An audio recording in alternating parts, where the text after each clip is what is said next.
Gentlemen, I'd say glad to be back, but I think we got some public relations to handle before we get into the pleasantry. So, from the bottom of my heart, I apologize that this is the first time that you've seen or heard from the Wheaton-Warrenville South Sports Cast since late September when it was homecoming week. Homecoming weekend. We had our homecoming bonanza, and it must have tired us out a little bit because they haven't heard from us since a full 2 months later. Yeah. So we want to fall on the grenade. We want to fall on the dagger here. It's no one else's fault but our own. I'll try my best to spin this. We're too ambitious. We have too much going on. Yeah. Literally, I'm sitting next to the star of the fall play, Peter Pan, a.k.a. Owen Miller. Then I got the savant, Tomas Moran, next to me. Whether it's being the editor-in-chief of the school paper, playing varsity soccer, just being an all-around all-American kid, winning homecoming championship. Homecoming, I forget which pillar you won, but you were one of the homecoming princes. So literally, yeah, we do got a lot going on. Girls basketball started up. These guys are calling games on Friday nights for the football team. We're definitely not lazy. I'll say that. Yes. We might be lazy in terms of the podcast, but not lazy in other areas of the school. So with that being said, we are glad to be back. The podcast does still live. It still has a heartbeat and a pulse. Take it away, fellas. Yeah, so good to be back after a long while. I will say, just for clarity's sake, technically I was JV1 soccer, but offensive player of the year. So, you know. Varsity to me. You were at senior night. You were at teacher appreciation night. I recognize that as a varsity athlete. Absolutely. And then also, Chicagoland soccer correspondent for Wheaton-Warrenville South. But anyways, to get to some South sports here. So the football season ended a little while ago, but just to quickly touch on that, the Tigers did return to the playoffs, so that was a positive, finishing the regular season 5-4. Went up against Hersey, very, very good squad, one of the top-ranked teams in the state. So tough game, 28-19 loss. But overall, I think the Tigers showed a lot of fight and grit in that one. And now they're already in the weight room, getting ready for next year. So good work there from Coach Norris and the football team. And now looking towards some hoops, we got the basketball season already starting up. So the boys basketball team is currently 2-2. Started off the season at the Fenton Chuck Mitchell Thanksgiving Tournament, 35th annual. The Tigers went 1-2 in that one, losing against Rolling Meadows and losing against Evanston Township.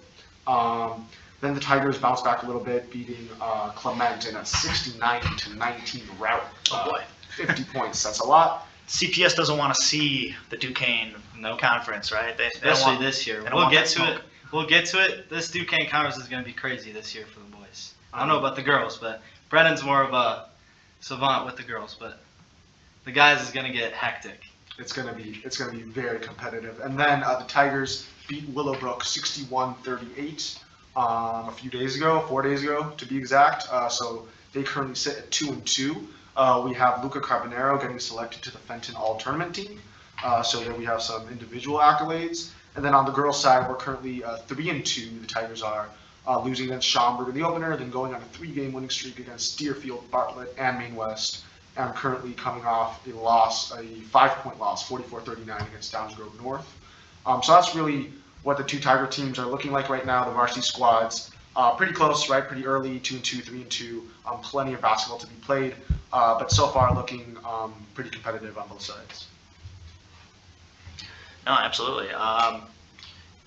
Just to give a quick update on the girls, we have Coach Alderman in making her debut. Obviously, extremely large footsteps to fill in for. Head coach Rob Kroenke had a 22-year tenure as the head coach here for Wheaton-Warrenville South. So literally big footsteps and figuratively big footsteps. I mean, he's no small guy. Yeah. Goes about 6'6" and just a mess of a human, a mountain of a man, to say the least. But Alderman is as technically sound as it comes in terms of X's and O's. She herself has played at an elite level of Division II basketball at Truman State. I know personally from playing with her at 5:45 in the morning on Tuesdays and Thursdays that she is. We keep using this word. It's the third time we've used it today, but a savant in terms of the X's and O's and just her passion for the game. I mean, She lives, breathes, sleeps, dreams about basketball. She's kind of like our own Coach Healy in a sense, but a bit more charismatic and a bit less intimidating, a bit less, far less grumpy. A few less wrinkles and furrows of brow. Yeah. But Healy, obviously, I was talking to Brennan like yesterday, saying that like Healy should be up for Coach of the Year every single year, because no matter what team Healy has, he's going to make them one of the best in the conference. And we've seen that each of the last 3 years. Tigers back-to-back DuKane Conference championships in basketball, mainly in part to Coach Healy's coaching, because Coach Healy never has the biggest guys. The Tigers are always like the tiniest team that plays out there, but they always have the best defense in the conference and are usually one of the top scoring teams in the conference, even though they don't put up that many points per game because of their slow-paced offense. But that's what gets teams so frustrated playing against them, is because since their offense is so slow-paced, they set the tone of the entire game. They're making sure that they're healthy and that they're moving the ball and that they're not getting tired. But to go along with that, they're also probably one of the most well-conditioned teams in the conference, because we know Healy's going to run those guys if they make some mistakes in practice and whatnot. So the Tigers are always going to be one of, if not the best defensive team in the conference, and one of, if not the best conditioned teams in the conference. But their first conference game comes up this Friday against Geneva. So that'll be a fun one to watch. The Tigers' season got ended by Geneva last season, I believe. And that was a tough way to go out, as they beat Geneva before that. I believe 2 times before that. Yeah. Beat them twice before that. Geneva got their star player back and ended up beating the Tigers early on in the playoffs. But they're looking for some revenge on Friday. By all means, yeah. And again, we were talking a little bit about this yesterday in the pre-production meeting, and it's kind of like two teams looking at themselves, looking at each other in the mirror. Geneva's coach is excellent. Healy obviously needs no further pats on the back. We don't want his ego to get too big here on the cast, right? But it's an incredibly tense environment. I imagine it's going to be a hostile home court advantage over there in Viking territory. And yeah, just playing each other every year and knowing each other's tendencies, probably running into each other during summer leagues. Sophomore coaches briefing the varsity coaches on the upcoming talent coming through the system in the ranks. Yeah, it's just it's tough. X's and O's, reading between the lines. I mean, these guys are just crunching basketball 24/7, thinking about it 24/7. Yeah, and I think South really has to set the tone on Friday, because can't fall behind in the conference, especially with teams like Lake Park and Batavia coming for a conference championship that no team has seen other than the Tigers in the last 3 years. And I think that of like the winners, the potential winners, there could be 4 different ways that this conference plays out, whether that's between Batavia, us, Lake Park, or even teams like GBN or Wheaton North as well. And Geneva could even sneak in there too. There's really a lot of teams that can compete for that #1 spot this year, which we haven't seen in a while. Usually it's just been South and Lake Park sort of going after it. Lake Park has the best player in the conference with Cam Cerise. He averaging like 30 points per game this offseason. He put a scare into Healy last year. Yeah, if you recall, he forced overtime with like a dagger of a fadeaway, if I recall and he's correctly. Just an awesome player to watch, but obviously it's going to be tough for any team to score on the Tigers. So it'll be interesting to see how it plays out. Batavia, another team that looks the exact same as Wheaton Memorial South. Coach Nazis has a great program over there. His son, I would go to say, is the best defender in the entire conference. But like, I would put maybe some South guys in that conversation, but I think Nate Nazos is the best defender in the conference. So there's good players in this conference that the South team is going to have to overcome, but I think they have the skill set to do so. Absolutely. I mean, after, the Tigers now at a 3-peat, looking for that 4-peat, everyone else is going to be really hungry to go and get that DuKane Conference title. Now, I hate to say it, but Wheaton Memorial South Model UN is calling, so it's great to be back. We didn't even mention that in his rap sheet of accolades, right? Yeah, Model UN, yep. But I will see you guys next time, and go Tigers. Hopefully we get some wins this weekend. Might we see you Saturday night in Orange Black? Unfortunately, no, not Saturday night, unfortunately. But I will be on the call with Owen Miller here for some games. We North game already locked in. Yep, I'll be able. So yeah, it'll be a fun season. But, Excellent. See you guys. Thank you, Tomas. Thank you very much. Thank you, Tomas. Sweet. Well, yeah, we can kind of resume. We can finish this up with a little bit of DKC hoop talk. Yeah. So we didn't even mention St. St. Charles North. St. Charles, and actually St. Charles East upset us last year once. Yeah, at their they place. did.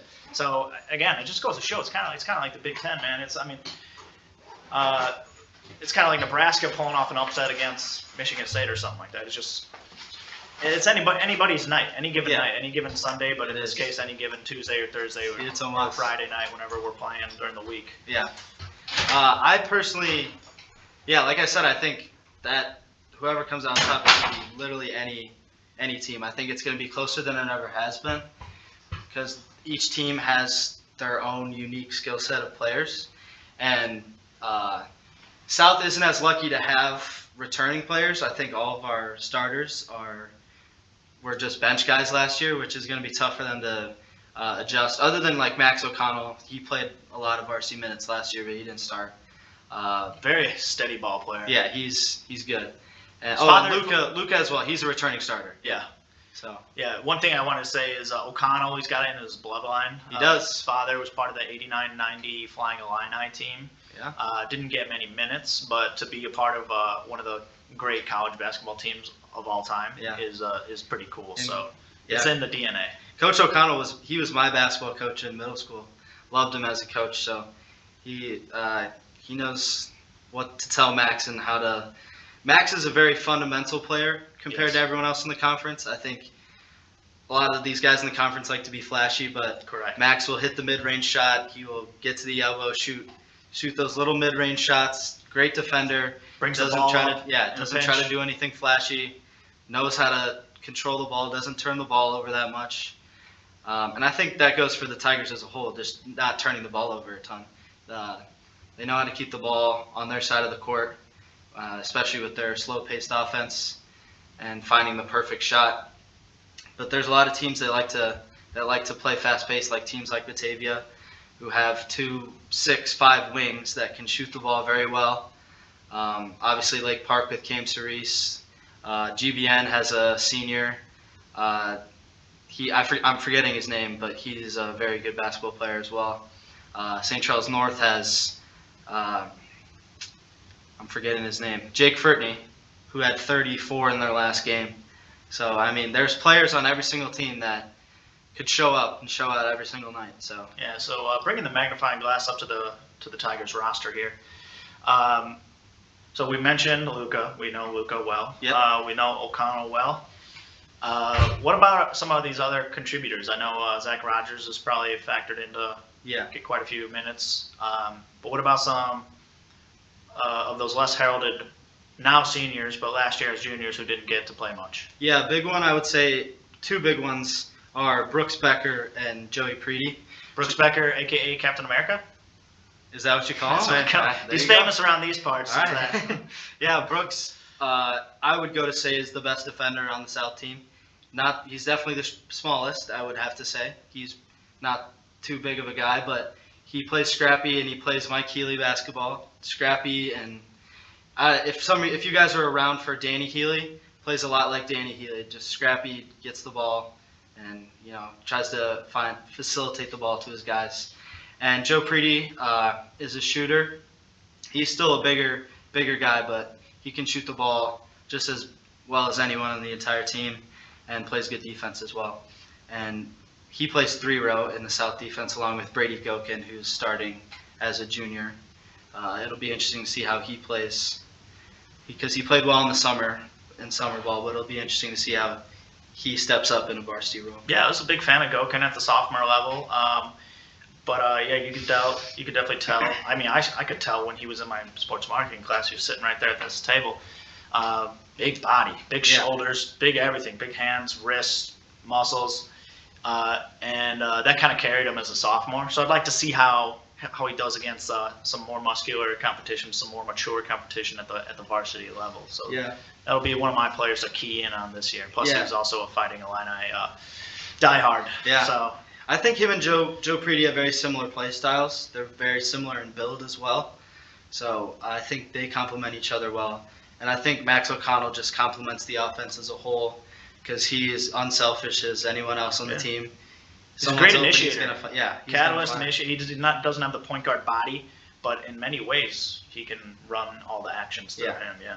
We're like a John Stockton type of player is how I would, or Jason Williams. He likes to just facilitate the ball, and if he's open to shoot, he'll shoot it. But it has to be his shot, or else he's not gonna pull the trigger on anything stupid. He makes smart decisions, and I do believe Luka will be the MVP of the team, as he was last year, even as a sophomore.